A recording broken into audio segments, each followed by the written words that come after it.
start. Okay, so good morning, YouTube world. Good morning, Facebook. Good morning, world in general. It's a good morning. The wind has cleared, the sun is out. It's a little bit windy, but it's blowing all those cobwebs away, so we like it. And today it is Mental Health Awareness Week in the UK. Is it in France, mental health? I'm not aware of that. No, I don't think so. Right, okay, let me just shut down this screen because I've got myself waving in the background. There's another screen, I'm like, so it's not in France. Okay, so in England, it's the Mental Health Awareness Week, and the topic is kindness. So I thought, what better way than to do our talk about kindness? I think Lena's coming on in a bit as well, but I've got you two, and that's all that matters. And we're just going to have a good old discussion, basically, because kindness, to me, I always try and act and give out to the world what I want to receive. So I want to see more kindness. I want to be surrounded by people that are kind. And I know that's not always realistic. I'm aware, and I'm not, I know that. But I do believe that kindness just gives the biggest rewards. For me anyway, when I am just my authentic self, I don't need to act like anybody else. I don't have anything to prove. I don't have anything to prove. I'm quite happy with being me. There's Lena, there she is. Morning, love. Morning, darling. She's here. Morning, Lena. Right, you're connected as well. Yes, so I don't have anything to prove. So for me, I am literally just going from my heart out to the world, and this is it. Take it or leave it. If you don't like it, that's fine. And if you do like it, join with us, because we need to spread that love and the kindness virus. That's what we need to do. So in my view. So we've all got the potential to make the world a happy place. We can all do that if we choose to do that. And also just by allowing myself to be who I am and the kindness to come through, it doesn't mean that I'm a doormat. It doesn't mean that. It doesn't mean that I can't say no, because I can say no. And believe me, as I've got older, saying no is easier. It's like a gift. When I was growing up, there were so many times that I'd sort of like, oh yeah, and you do it for someone else, or you do it and you don't feel it. But I find that if you're doing something that you don't feel from your heart, well, number one, you're not going to give 100% anyway. And number two, you're not being kind to yourself. You're not being kind. And kindness starts at home, right? It starts with you. You've got to put that gas mask on first before you can help everyone else. The oxygen mask, not the gas mask. It's an early start for me today. My brain needs the cobwebs to be blown away. So yeah, from my view, I literally do just live as kindly as I possibly can, and try and share as much kindness as another. And I don't think of it as being kind. I don't think, oh, I'm going to be kind. That's not it at all. I think of it as just being me. And that's it. That's all that matters. So yeah, being kind. I'm going to throw it out there. I'm throwing it out. Let's go. Aaron. All righty. Yes. I think kindness is really overlooked in the world when it comes to healing and helping people raise their vibration. And I think kindness is closely connected to love. And love is our natural state. It's the force behind creation. So when you're being kind, you are acting from a position of love, from a state of love. And right off the bat, you raise your own vibration. And besides, you are making somebody's life, better, happier. So it's a win-win. So you're helping somebody and you're helping yourself. It's just incredible, when you look at the positive effects when you're being kind. And I have a favorite motto in life, that unselfish giving is the unselfish giving is the foundation of fulfillment. Ooh. And when you're giving, you're being kind, right? Yeah. And being that as the foundation of fulfillment, I think it really is true. So I love that. I always keep reminding myself of that. Yeah, absolutely. And so basically, I think this should be prescribed as a medicine to lift your mood, to lift depression, in my opinion.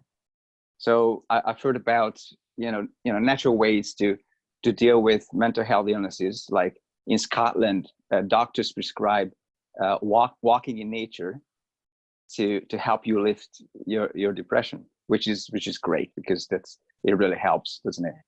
Yeah. When you're in nature and you're walking. But also being kind and really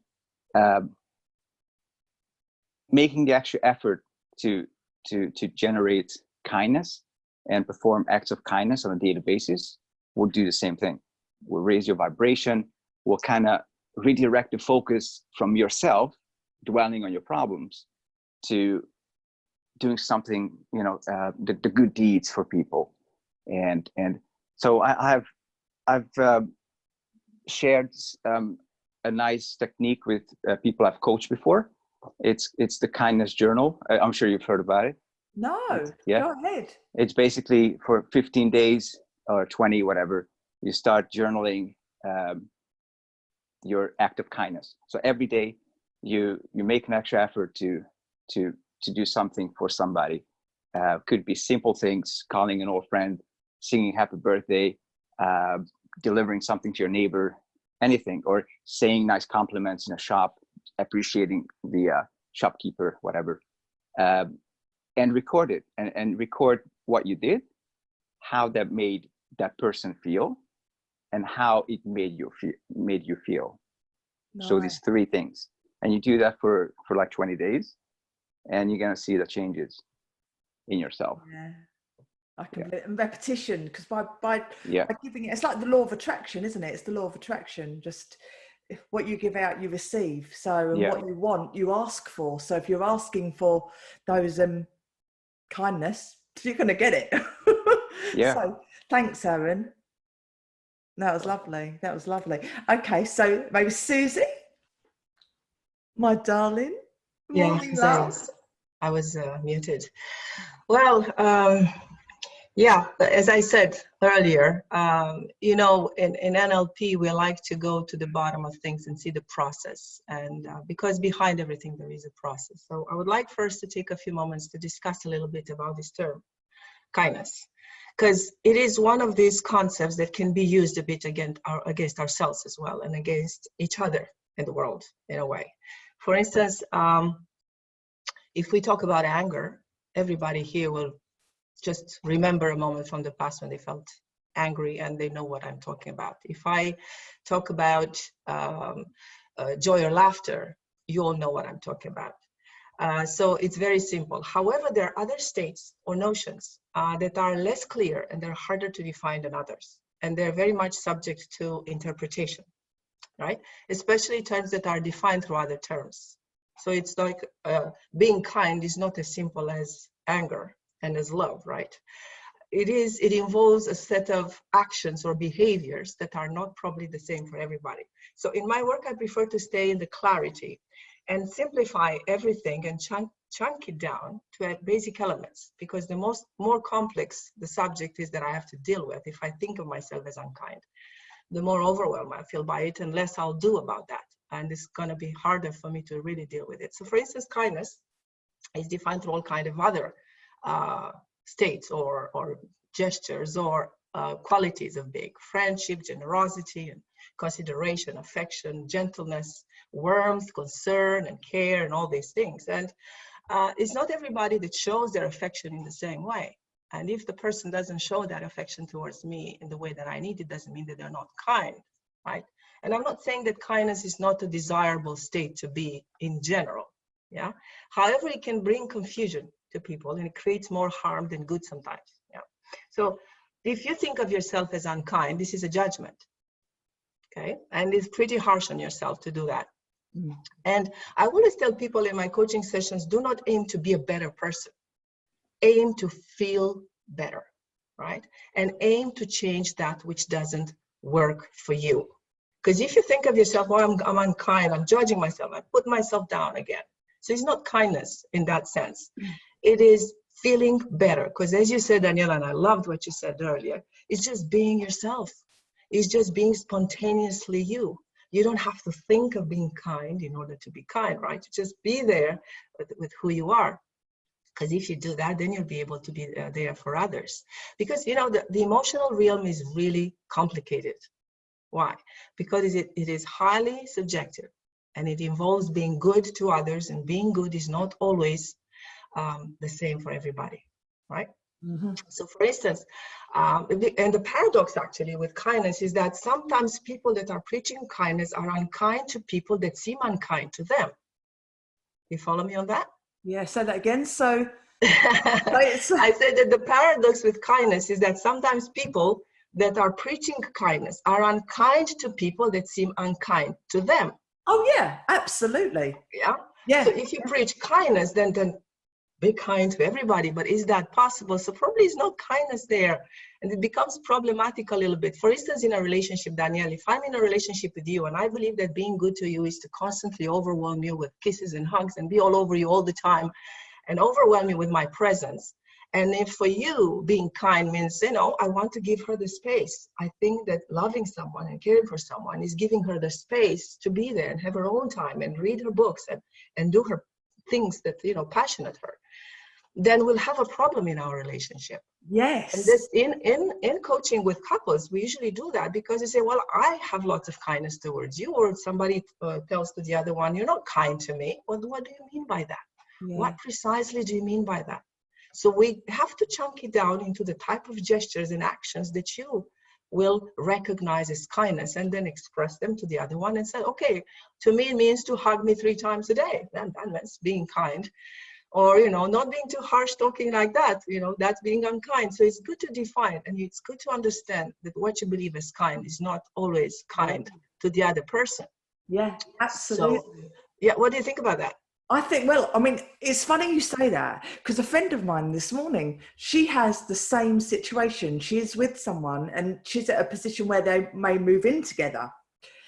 But his world is so far different from her world. What she is used to is being alone and being kind of enclosed in her world, where he's very much into his family. He's a very family person. So he won't think about inviting his sons over. You know, he'll just think about, he'll just like, oh, come over, come on. Whereas that's an intrusion to her. Now, they got on so many different levels, but on that level, there's a massive gap. And the thing is it worth it? Is it worth the compromise? Number one, that's the first thing. Is that relationship worth compromise? And number two, can you compromise? Obviously. And number three, there was a number three. It's just popped into my head, and then it popped out. So it's got to come back. It's going to come back. The word. Yeah, it will. So is it worth it? Oh, I can't remember what it was. Well, because yeah, you're right. I mean, it's good to it's a good exercise to define kindness and have that conversation. Yeah. Because it will enable you to understand about yourself and about the other. Okay. Because most of the time you want to give the kindness, like you said, you want to give the kindness that you haven't received. Yeah. It's not. There's no right and wrong either. That's what I was going to say. There's no right and wrong. It's not right and wrong. Absolutely. There is no right and wrong. No. It's just different. Yeah. So if you want to give the kindness that you haven't received, it's very subjective. And the thing is, and you have to listen to this carefully, it's not about the other, it's about you. When you want to give the kindness that you haven't received, it's about you. And real kindness, in my opinion, is about the other. Right? Real kindness is about a genuine interest in the other, a genuine curiosity, you know, of the other person's inner universe. It's like exploring a new island, you know, it's like exploring a new territory you've never been into. This is, to me, kindness, and allowing the other to be there as they are, exploring that inner world and tuning into that person and creating rapport with them and seeing the true nature and knowing that they have all the resources that they need in order to pass through whatever health or mental or emotional issues that they have. Oh, I So love it. kindness is not thinking with them in the patterns that make them suffer, because to some people it is that. And I have many people coming in coaching sessions because they know I'm too kind and I'm too generous, and people bring me down. Well, this is not kindness. Kindness is not thinking with them in this murky and negative states. On the opposite, is allowing them, creating in them the possibility to have more choice, and then just let them fly, watch them fly. To me, that's kindness. Susan. I don't want to bring you where I am. I want you to go where you want, where you choose to go. It's beautiful. That was so beautifully worded as well. Oh. Yeah, and then think of a child, for instance, think of a child that has broke a leaf or a plant, or destroying a plant outside. It's a little kid. And then you tell them, hey, this is not kind. Do you think that was helpful? No. No, but because that will do more harm to him and the plant. But if you explain to him that plants are essential to our world, that the same energy that flows through their body flows through that plant, that they are essential for our oxygen, for our food, for the beauty that we have around as well, I think that the child will get something else and will bypass that feeling guilty, feeling bad, being kind, being unkind. It's not about kindness here. It's about knowing the world that you live in. Yeah. And a very important comment here. I have plenty of things to say. You cut me when you So I'll come back to you. Susie, I love that. Brilliant. So thank you. Thank you, darling. It was wonderful. Lena, my darling girl. So nice to see your face again. Nice to see you all. Oh, I miss Thank you for having me. Oh, thank you for being here. So grateful. Yeah. So Lena, kindness to you. I wanted to, pretty much kind of add on to what everyone else is talking about, because just elaborate a little bit. Yeah. Coming from you and Susanna and Aaron, there's something very nice that very quite easily working for everyone in NLP, where the notion of putting yourself as a fly on the wall for a given situation, like Susanna says, it's not about the definition. Kind is what's kind to me, it's kind what's kind to the other person. It is a different model of the world.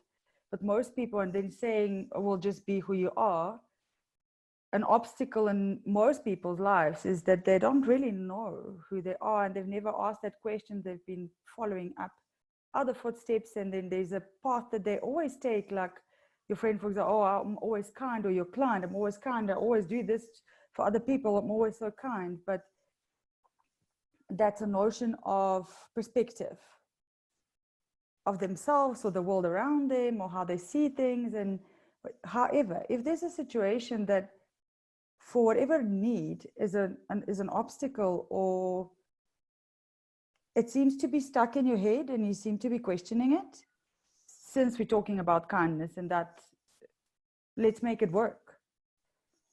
If there's something that you question, usually it has that sort of uneasy feeling about it. And then something about it is not true. Whether your perspective of the situation, or the other person, or somebody is not seeing your view, or you're not seeing the other person's view, or the world as a whole, or regardless of what the situation is, whether it's in a relationship with other people, relationship with yourself, a relationship with the world around you.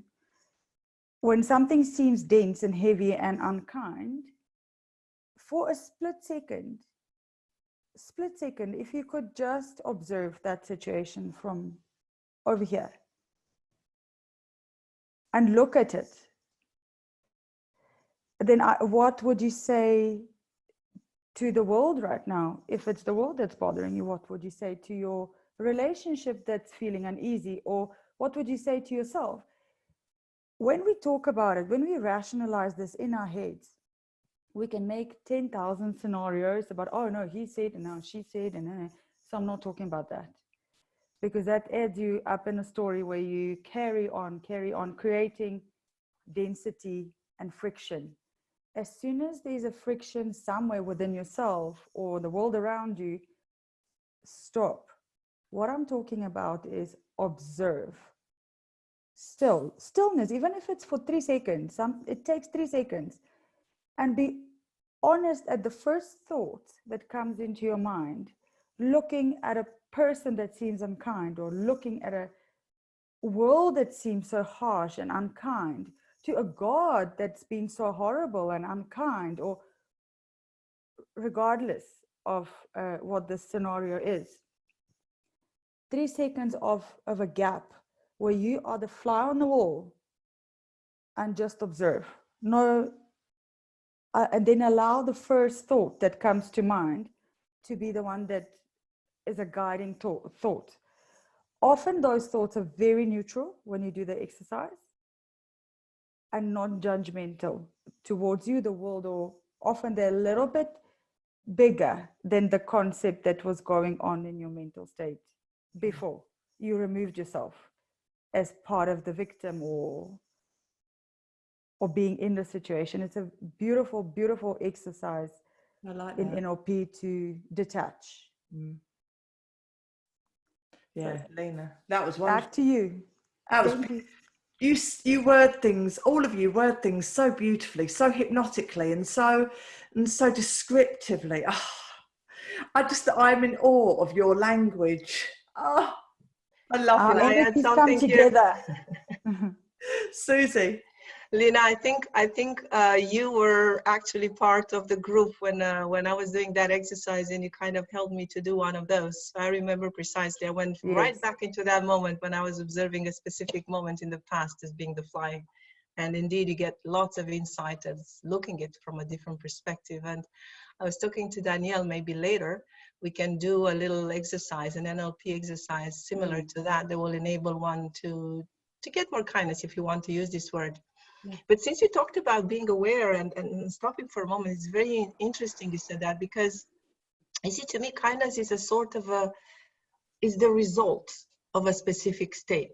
I mean, if we want to aim towards something, I wouldn't aim towards kindness, because real kindness is the product or the result, if you want, of knowledge. In yoga, we're defining the ultimate reality of the human being through 3 Sanskrit words, which are Sat, Chit, and Ananda. And this is the goal in the practice of yoga, to reach the state of Sat, Chit, and Ananda.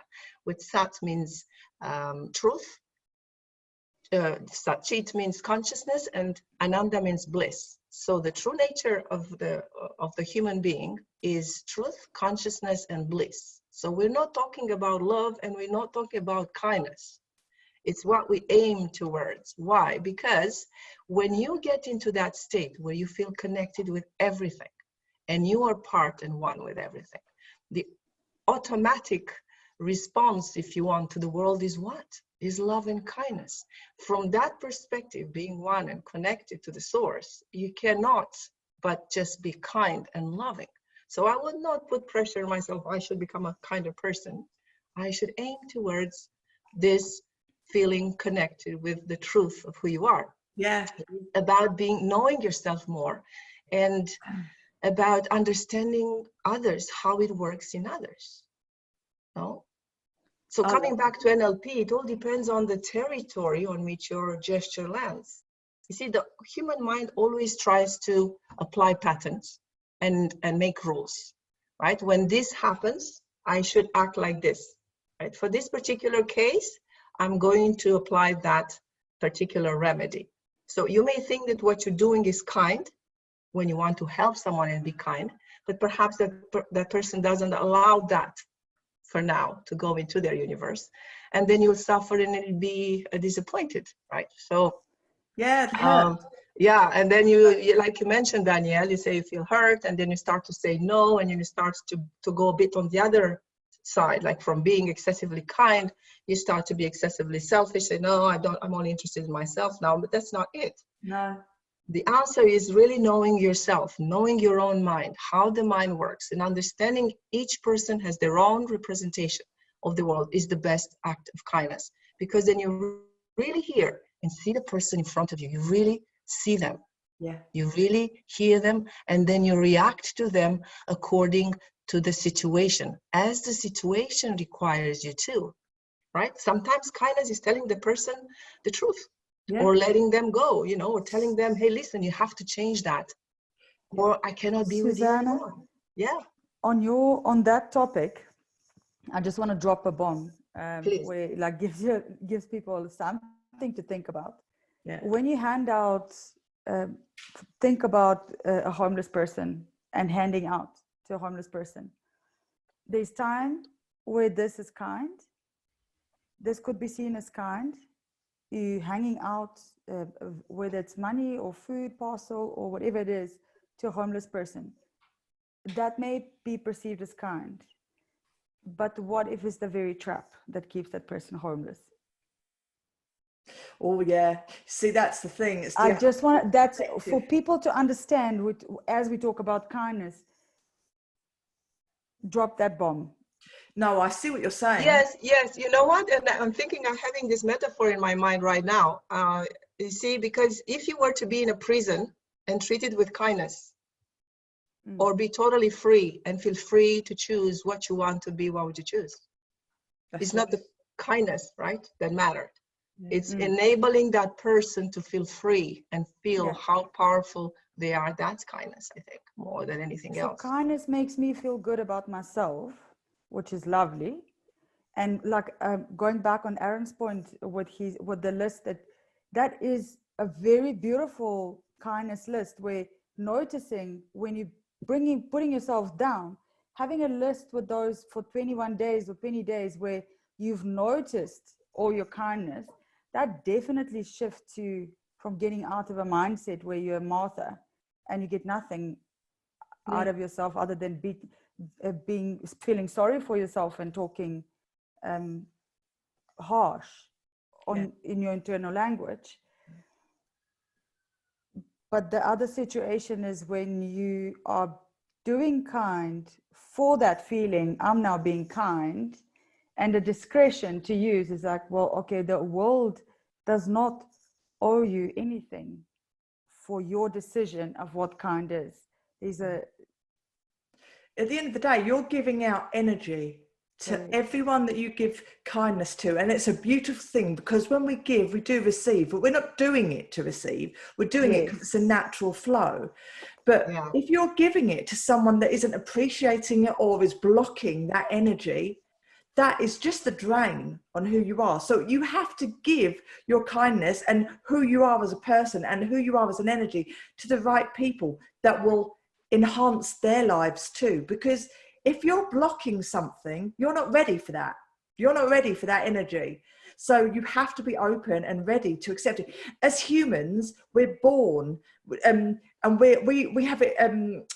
Kindness is fundamental to who we are as people. We're born and we're reliant on our parents. We're reliant on our parents being kind to us, or our carers being kind to who we are. And that's how we're kind of wired and grow up with that. So it's kind of literally wiring into who we are to be kind. So, it's the journey throughout the years that we learn either different ways of perspectives to hurt that we've experienced in the past that may block your kindness, or just greed maybe, or there's different areas that could be. You have to come from who you are. And if we go back to birth, we're born open, honest, and just at one with the universe.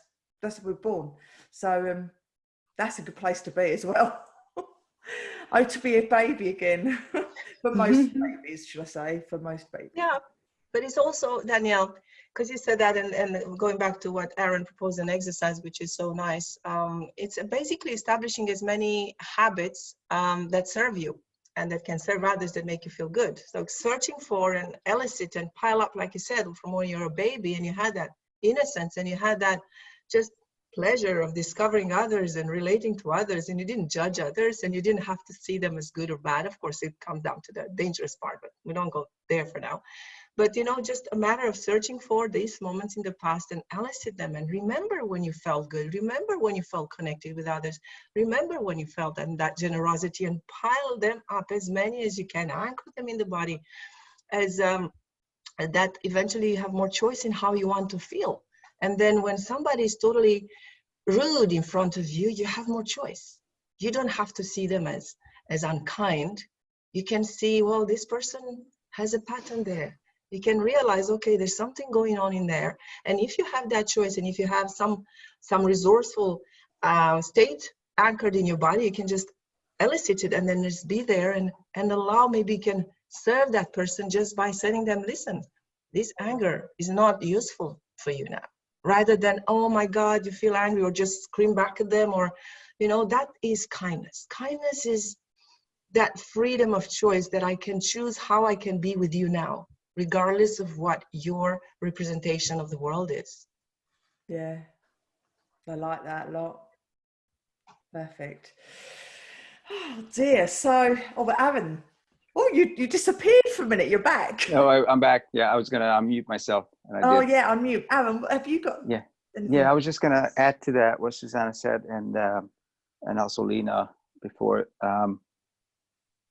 I mean, when you look at kindness on a spiritual level, so the big picture, that you just circulate the flow of kindness, the flow of love, no matter what.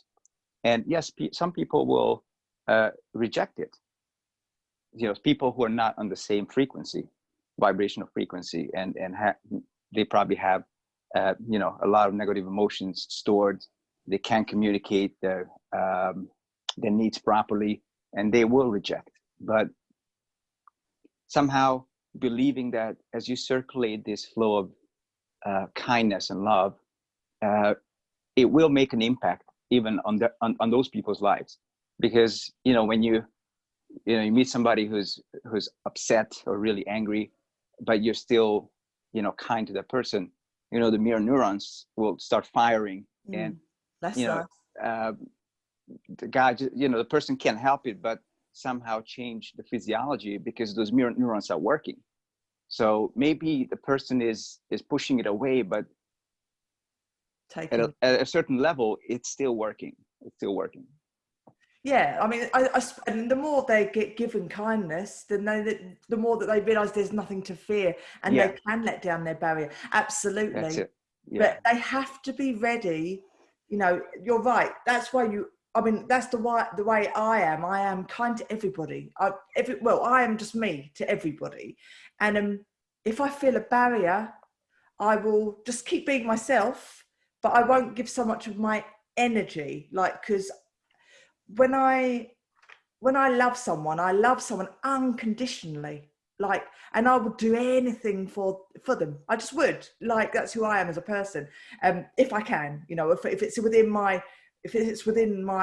capability, I just want everyone to thrive and to be happy. That's all I want, is happiness and peace on earth. But if someone is that barrier, and I feel things, I feel it very, very acutely in my gut, you know, I feel that barrier, and I will still be who I am to them and give them that kindness, but my soul is protected. I won't get hurt by that person because there's a protection on me, you know.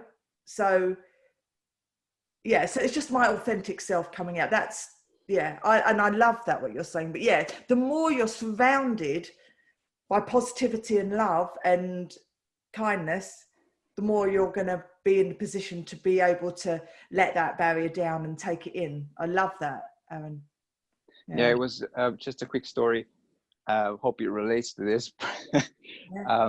On Valentine's Day, I took her in. We went to a restaurant and to celebrate it, my girlfriend and I, and we were sitting nicely. Back in the day when you could go to a restaurant. Oh, what's that? Back in the day when you could go to a restaurant. Oh yeah, back in the day. Yeah, in the olden days. Yeah,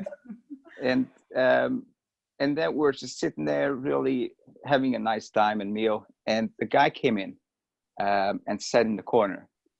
He was only able to see us from that corner. And I noticed that he started, you know, grumbling and you know, picking a fight with the waiter, and he was kind of talking in an angry voice and kind of towards us. And I looked at him, and he was looking at me, and I looked away, and got to the point where it just, the situation got heated, and he stood up and he was yelling at the waiter, and he was coming towards us, and he started yelling at us, and really, you know, swearing and everything. And I stood up, I kind of, you know, took my fighting stance, apparently, because I used to do martial arts, but at the same time, I was still being kind to that guy, because he wanted to fight, he wanted to provoke it. But I said to him, listen, nobody here has a problem with you or wants to hurt you, you know, not me, not anybody here. We're in a calm manner, and that's what really helped. And eventually he left, but he was ready to take a swing on me. Yeah. And so I was thinking afterwards, instead of saying that, oh, that guy ruined our night, we said that, what could have been going on in his mind to warrant that behavior? I mean, you know, there could have been that his girlfriend passed away, maybe, or left him, and it was Valentine's Day. He wanted to take it out on somebody who's having a good time and in love. So coming from that position, going back to the fly on the wall kind of thing, get perspectives, you can kind of change your attitude to people who reject kindness. I'm not sure if this fit in here. But No, I love that. I actually, Definitely it's like diffusing the fire with water. Yeah. It's like throwing, you know, the water on the fire, because the fire just wants to burn, but you're kind of going, just calm down, relax, let this ember simmer away and fade to Of course, there's situations where you need to take action, and it's, you know, maybe you got to fight, because it's a situation of life or death almost. But up until you get to the point, you can still reverse the situation. Yeah, that's you right. know, it's a learning curve as well. It is a learning curve. You see, it has nothing to do with who you are and how kind you are. You just knew to do something, and you chose to use a tool, like to have some perspective. So it doesn't have to do with anything with how your essence or his essence, for that matter. I mean, love is who you are, love is who he is. It's just at that point there were some patterns acting through him, and you found the pattern that worked in that moment to diffuse it. So that's basically a process. That's why I don't want to go too much in the coaching session with people, like talking too much about kindness, because you go into this emotional thing and then it's endless. You turn around in circle. But that reminds me of a very, very interesting, and I always use this story when actually when we talk about love and kindness, is this Zen master that is giving speeches every Sunday.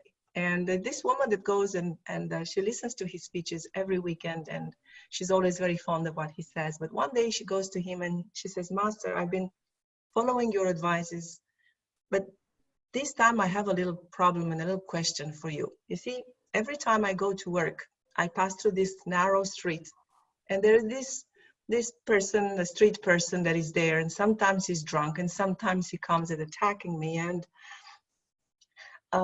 last time I hit him with my umbrella because he attacked me. And she said, you know, you always advise us to feel love and to be loving towards the other. And now I feel bad because I just hit this man, and this is not love. And the master answered, I'm sorry, I'm always laughing when I'm saying this story. He said, my dear, listen to what you have to do. Next time you go to your job, you pass on that path and you see that man coming and attacking it, you fill your heart with love and then hit him with the umbrella. Nice. This is something that people tend to get lost with. We all, like Danielle says, yes, it's all fantastic to about being a happy world and happy people, and on another planet, people. We are on Earth. Yeah. We live on Earth for now. Earth is duality. You will not know happiness if you don't know sadness. You will not know kindness if you don't know unjust and unkind. We live in duality. This school is one hell of a school. And thinking about just things that feel lovely, it's all very nice, but you've got to go through all the emotions. So maybe something angers you. Now, where is that anger coming from? What were you passionate about? Do you know that passion comes from the word passion, means to suffer? Wow. So as soon as you realize something that brings out so much of, when you say, well, this is who I'm passionate. Yes, you are, but that is the very thing that brings your suffering in a way. And the suffering that is not necessarily a bad thing. It is your experience as you know it or as you go through it. You cannot possibly just have kind and joy and happiness. We'll all burn out. We will not be here. Energy spins so fast. That's why dogs don't live so long. That you can't. Oh, doggies. We need to learn. We've got things to learn. You've got to live it. You've got to feel it with everything. Yeah. And it's a human, bottom line is, do not judge. It's a human emotion. Human emotion is normal. It is like Susanna's story. Fill your heart with love and hit him with an umbrella. Nothing but love will come to him. And that's it's the truth. You are on earth. You are human. You are allowed to be angry. You are allowed to be sad. You are allowed to be fearful. You are allowed to be happy. Yet, do not indulge in any of it for too long. Oh, yeah. Oh, yeah. Just be authentically you. Carry on. Always look in front of you. Okay, you're sad now, or right now you're angry. And because we're on the topic of kindness, that's why I'm bringing anger with the story of Aaron and Susanna, how anger came about. People, when they're nice, they really get upset when you're not nice to them. They like proper get upset. Or when they perceive something as unkind. Like Susanna earlier in a conversation mentioned that it's just two different representations of kindness. And if not verbalized, I don't know what your kind is. You don't know what my kind is. They're completely on another planet. It is okay to be angry. That doesn't mean you're a bad person. It means you're human. I'm going back to the observation. Allow yourself to observe yourself and give yourself that gap for the decision. Okay, I'm angry now. Think about it. Where was I? I was busy following my passion. As I mentioned, passion is part of your suffering. And then I got annoyed because this was not working my way. And then violence comes in. Then you want to hit. And if you observe these phenomena and emotions, they still go through you. You feel them, but you don't necessarily have to act on them. It is okay to be angry. It is. Absolutely is. And the most kindest thing is to realize that I am angry right now. Be true to who you are. Yes. And that is truth too. And actually, I found something, and through the 1990s, there was a doctor called Dr. Masaru Emoto, okay? Yes. I probably said it completely wrong. And he performed a series of experiments examining the natural effects of words, prayer, music, and environment on the crystalline structure of water. And he noted when using loving words and kind words, they were conveyed to the water. They formed a complete crystal structure to energies of hate, very different to energies of hate and anger. So we are incredible. Our energy and our fields and what we don't see. Oh my gosh, that to me blows my mind, because we can create through our energy and words. We are creating beauty or disformity. And that's a proven thing, a scientific thing. And we can't see that happening, but it's happening. So everything that you don't see is so much more than what we do see. And I find that absolutely incredible. And 70% of our body approximately is made up of water. So all of those passions and those emotions that you're giving out from your internal authentic you, that's going to become either the beautiful crystallines, or it's going to be a little bit not so good. So I think being kind to yourself is looking after who you are first before you can give out to everyone else, and make those beautiful crystalline structures. You know, make those snowflakes. Oh, that's what snowflakes are. I remember I sat in my car once, and it was a very frosty day, and I got in my car, and it was like an ice palace, and I took a picture of it actually, and the beauty of the ice, just the crystals, the like snowflakes all around my car. And I felt I was absolutely, oh my God, nature is incredible. And we are nature, and we are incredible. Bring it on. Yeah. Bring it on. I love it. Yeah. I'm glad we get to this point, because maybe I'm actually changing my mind about the exercise that we could do, since we have a few minutes left.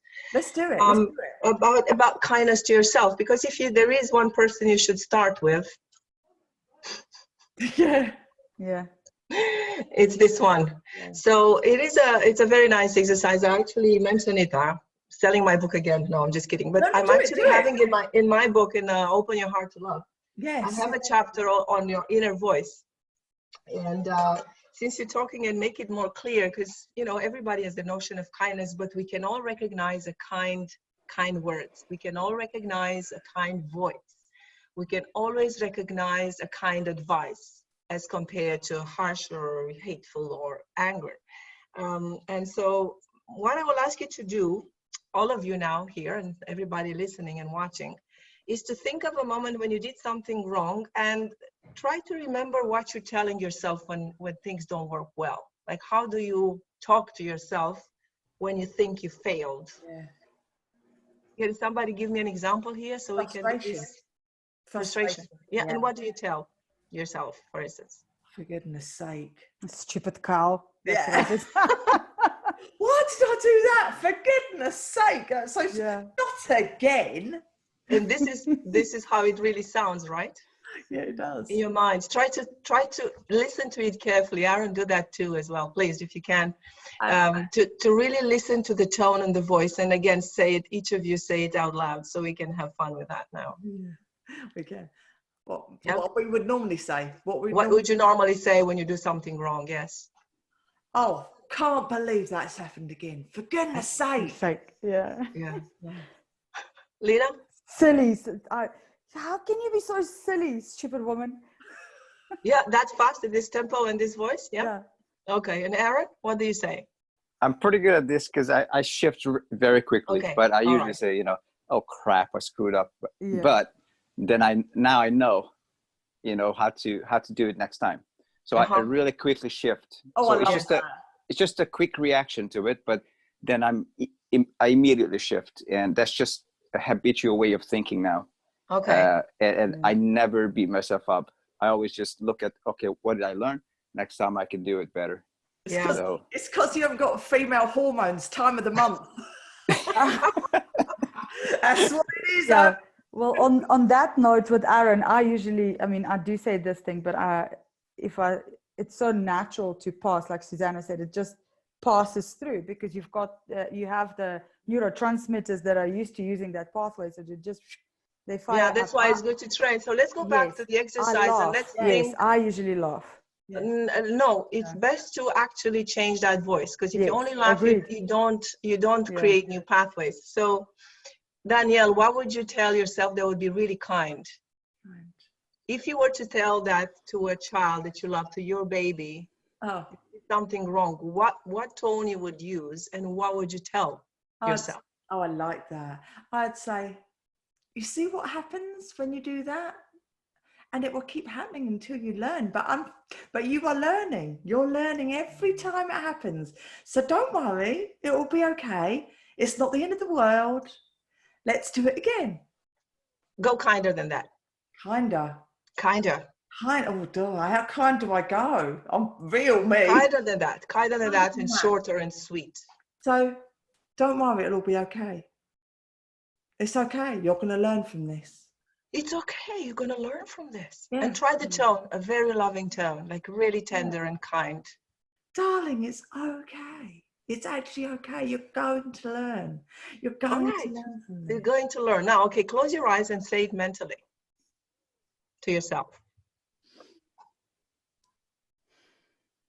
Yeah. Feels good, isn't it? Yeah. It's like, oh, I'm okay. So the trick is to keep repeating that every time you discover that you're telling yourself harsh words and you're treating yourself unkindly. And bring that voice on and then repeat that out loud, and then in your mind at least a few times a day, so that the more you repeat it, the more it becomes automatic. Lena, what would you tell kinder to yourself in a kinder way? What I would tell is exactly what I tell my daughter. Oh, Which is? Yeah. Which is, I usually kiss her on the forehead and give her a hug and say, it's okay, beautiful. It's just an experience. It's okay, beautiful is just an experience. Can you put even more love and kindness in that tone and say it out loud? It's okay, beautiful. It's just an experience. Even okay. More tenderness, more tenderness. It's okay, beautiful. It's just an experience. That's nice. Now say it mentally. Yes. Yeah, I love it. I love that exercise. yeah. Aaron, you have practice, but can you give us an example of what you already say, or something you could say even with more kindness to yourself when something goes wrong? Okay, I would say, that's okay. That is okay. At least you've tried. And it was a learning experience. Even kinder than that. That's absolutely okay. You've tried your best. We'll learn from it and we do it again. Oh, wow, that's nice. Cool. And Can even more tenderness in the voice. Let's try like that softness, that you kindness that you like to hear. No, because we all have our own volume, a voice that signals kindness. That is okay. I know. I'm trying to. It's okay. It's okay. It's okay. It's good because you practice, and everybody can understand how we do it. You know. Yeah, it's absolutely okay. You've done your best, and we'll try again. Cool. Now close your eyes and say it mentally, with that tone, hearing that kind voice in your mind. That total kindness towards yourself and love and acceptance, and really the understanding that what you've done is okay. And it's good because you're actually learning now. It's kind of like a melody, nice melody in your head, right? And what happens in the body, guys? What did you experience in your body as you're telling that to yourself? Oh, it just all changes, doesn't it? The whole vibration of what's been given out. Everybody's voice was given with the same vibration. That beautiful, like a rainbow vibration. It was wonderful. Like, it was beautiful. That tone. Oh, yeah. I liked that. Yeah. So that's an exercise you can do to practice kindness. And the more you practice this voice of kindness, the more you can use it with yourself and, of course, with others. And you can practice it with your children more to bring that kindness into the voice, because the voice is really, really important. We hear much more unconsciously than we hear consciously, right? Yeah, I agree. And the harshness, we sometimes perceive it in the way that it is said. Sometimes my girl says certain things, but because she has this ta, ta, ta, ta, ta, and I told her, I think it's the tone, I think it's the tonality and the acuity of the sound that kind of irritates me. Yeah. So, you know, sometimes it's the tone of the voice that irritates somebody, even if you say something nice. But if you say, I love you, you know, like, yes, you are important to me, you know. That's why they say that only 7% of what's communicated between people is transmitted through words, and 38 is the tone of voice, and 55 is the result of physiology, and that's proven. So that's incredible. Physiology 55, wow. 38 tonality, and 7% words. Yeah. That makes sense, doesn't it? I can't. Oh, thank you. Well, do you know what? It's been another incredible hour. like I always start off and I haven't got a clue what I'm going to say or anything, and like by the end of it I'm just oh, this feels so good, and I'm so grateful to you guys for showing up. Me too. Yeah, honestly, I'm very, very, you are all beautiful, angel, kind beings. Like, We're kind, aren't we? Kind, yeah. we're Yeah, one aren't of a we kind. just the kindest? Yeah, we're kindest, and others should be kind as we are. Yeah, I'm yes. just joking. I'm just joking. But I Oh, think kindness ultimately is a We're being bullies now. exactly. See, so I think kindness is ultimately choosing to be in a resourceful state most of the time. If you Yeah. want to be kind, use that everything you know and get there and access those states and pile them up and build yourself to be the happiest person on earth, but not happy in the sense of, oh, I don't care about what's going on in the world, but also being able all the time to access that state of purity, of love, of truth. And if you want to feel peace, you just touch your anchor and you feel peace. That is kindness, you know. Perfect. Thanks, And Sue. if you don't have an anchor, ask us for one. Send us a message. We'll help you with an anchor. And anyone watching this, everyone's going to be listed in the description, or the websites. Come and contact us if you need any more advice, any help. Come and join us. Come and speak to us. We're all contactable. Please like and subscribe and share this video to everybody that you think will get value of it. And it's Mental Health Awareness Week, so spread the word of kindness and love, and spread this message too. And I'm going to end with a quote by Mother Teresa, because it is 2 minutes to go. So Mother Teresa, she had a poem entitled Anyway, and she states, people are often unreasonable, illogical, and self-centered. Forgive them anyway. If you're kind, people may accuse you of being selfish, ulterior motives. Be kind anyway. So thank you, Mother Teresa. Thank you. And thank you, all of you, wonderful. And thank you for watching as well. So I'm going to stop the live stream now, and I'll be with you guys. So let me just take this off. Bye, YouTube. Facebook. Bye, everyone. Oh, stopping live stream. Yes. I do believe the live stream has stopped. Oh, that was so good. I'm so grateful that you're all here. Oh. Do you know what though? It's just like the universe will always like provide the right people need to be here at this time, and I really trust that. I really trust that the people that are here, that it's all meant to be, you know. So yeah, just to put the message out there, the right message for what we're doing will always come out. So absolutely. And I'm telling you, this thing with the voice is it's working incredibly. Like, it becomes so. I told you I had, and maybe if you want to watch it, it's this interview with Laura Spicer, this lady who's been teaching NLP for 35 years. She's a close friend of Bandler, and she's teaching voice. She's doing voice work, and she reminded me of certain things that